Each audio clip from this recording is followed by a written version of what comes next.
My name is Mary Cheney. I am the owner and managing attorney of the law offices of Mary and Cheney, PLLC, better known as the Cybersecurity Law Firm of Texas, and welcome to the Breach Whisperer blog. In this blog, we will be talking about privacy and cybersecurity issues worldwide. For those of you that are familiar with my written blog, this is an extension of that or replacement for it, depending on my time and my ability to record or write blog posts. So, I mean, if you guys are interested in my previous works, if you can click on the link below, and it'll take you to my law firm website where the blog posts are there. Don't forget, speaking of links, don't forget to like and subscribe to our channel. So I know you guys are asking me why in the world or would we want to watch anything about cybersecurity and privacy. I mean, it can be highly technical, it can be full of acronyms, it could be legalese, it can be technical terms. And, because I feel like cybersecurity and privacy are not going away. And, I want to be able to share the knowledge that I have. I mean, in this video blog, we will be trying to educate the masses on cybersecurity and privacy. So, and things that you come across on a daily basis that you may not even think about that may affect you going forward. So, we will do this through articles, excerpts of speaking events that I may do, just basically any random things that I come across and find that I'm hitting record on certain things. I think that it's very important.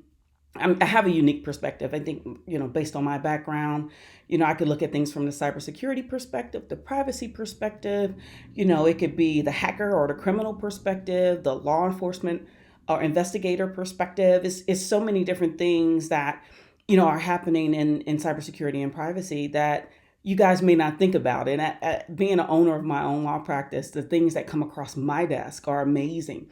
So be warned, I may switch hats mid sentence.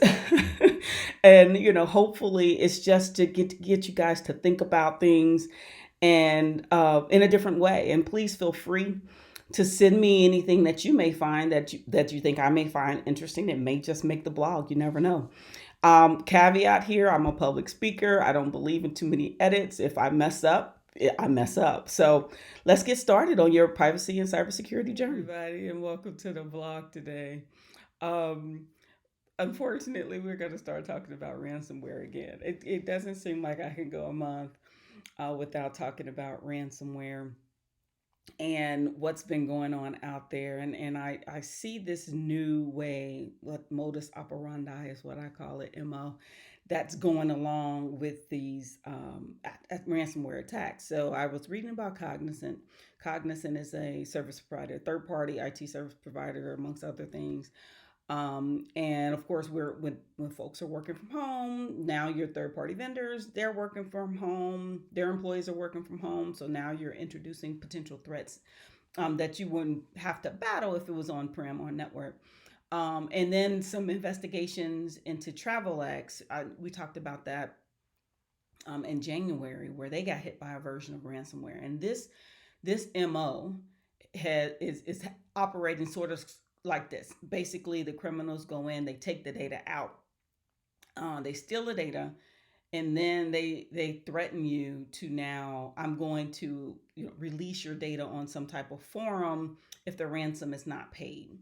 And so this whole argument that I've had previously about backups, it comes into play from an operational perspective. Previously, they weren't taking the data; they were encrypting it in place and asking you to pay that ransom to get your operations back up again, targeting systems, critical systems, and applications, and things like that. They weren't necessarily targeting them; they just got them by happenstance. And so now what you're seeing is they're now taking the data. So that is officially a breach, and that's a breach that you have to report. It's a reportable breach once they take that data. And so even if you have backups and you can get back up operationally, now you have another threat out there of them now exposing this data.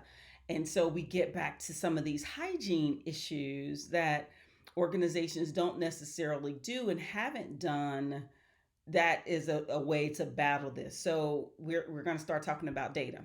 So you have data I call it, well, you have data at rest, data in transit, and data in use. And then we start talking about encryption. Okay, so I call it storage, access, transmit, SAT is what I use when I talk to organizations about encryption.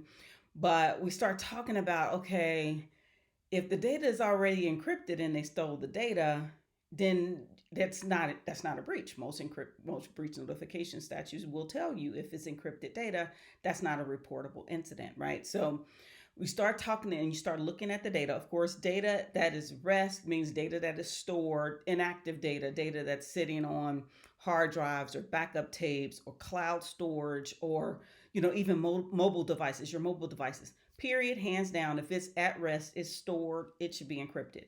End of discussion. That's the easy part. Storage is the easy part.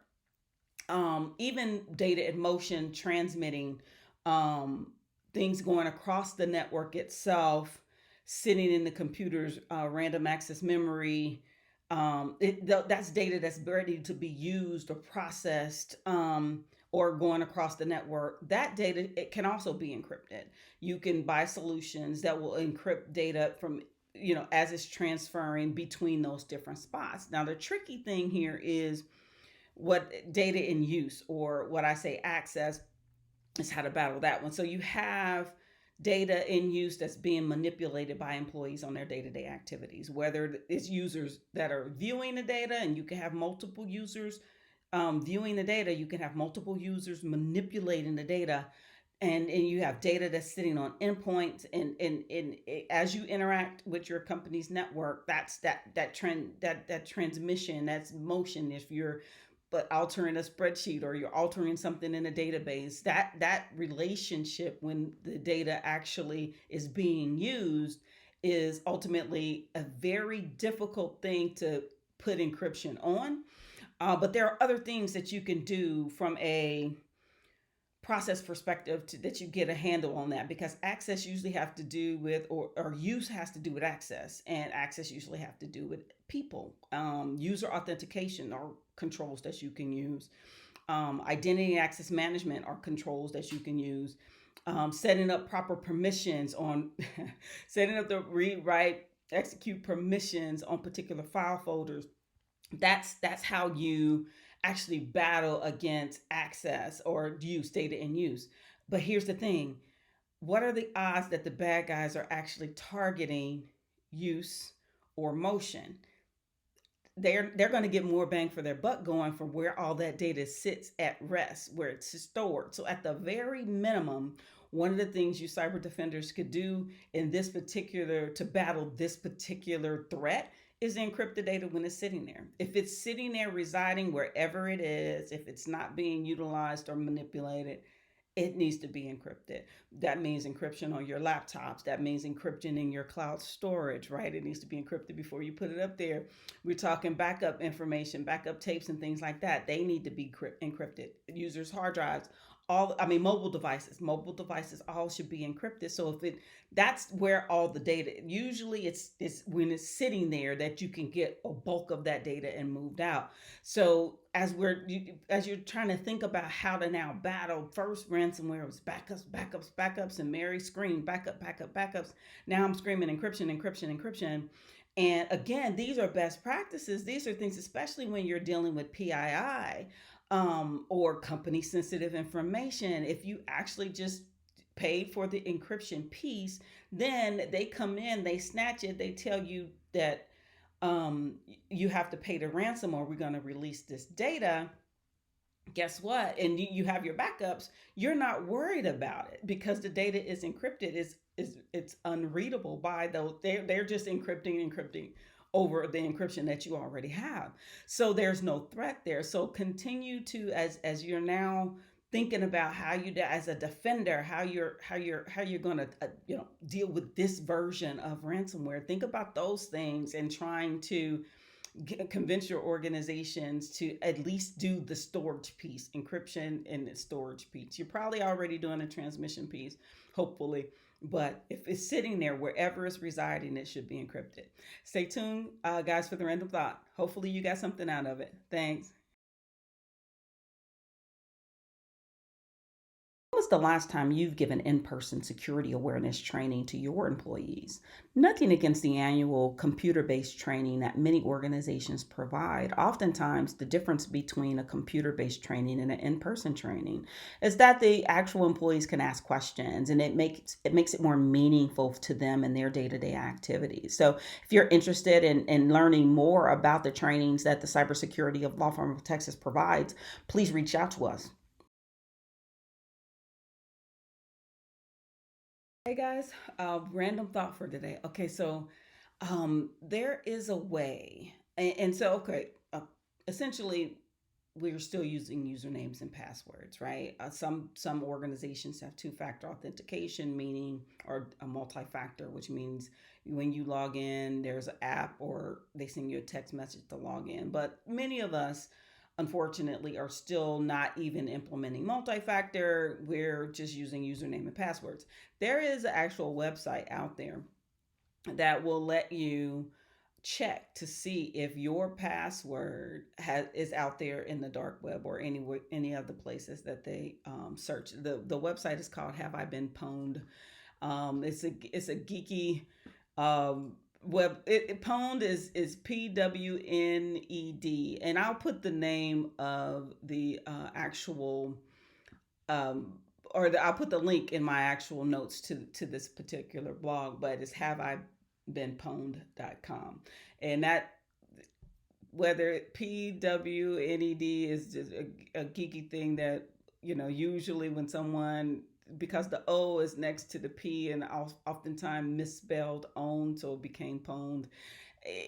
It's a geeky thing. But you go out to this website, you put your password in there, and it'll tell you whether or not it's out there. It doesn't necessarily mean it's a secure password, but it's a way that you can test to see if the passwords that have been exposed during multiple breaches and things like that actually is being used out there by others. And so that's where that, remember, we talk about credential stuffing attacks. You talk about people that are using the same username and password for multiple accounts, including their bank, including their work. And so if you're using that same password, you can go out there and check and see if that password's out there. Now, I know you all are creating secure passwords, so none of your passwords should be out there. But you think you created a secure password, in some organization that you're like Yahoo is storing passwords in clear text, and so that password is no longer a secure password because it's out there. So go out there and check to see if some of your favorite passwords are out there, and they know that password is out there and being used. All right. Hopefully, stay safe out there, guys, and we'll talk again soon. Bye bye. Guys, thanks again for listening to the Breach Whisperer blog, sponsored by the Cybersecurity Law Firm of Texas. Don't forget to like this post and subscribe to our channel so you can get updates of when we post new things on our channel. In addition, spread the word for me, right? Let's get out there and tell a friend, and so they can all become paranoid cybersecurity and privacy people. Don't forget, if you would like to connect with me on socials, you can connect with me on Twitter at Mary N. Cheney. Use my middle initial always. For my nonprofit, Minorities in Cybersecurity, that is at Mike Leadership, and Instagram and Facebook at MN Cheney Law. And you can find me on LinkedIn just by searching for my name. So if you're interested, connect with me. Thanks again. And just remember, awareness equals knowledge.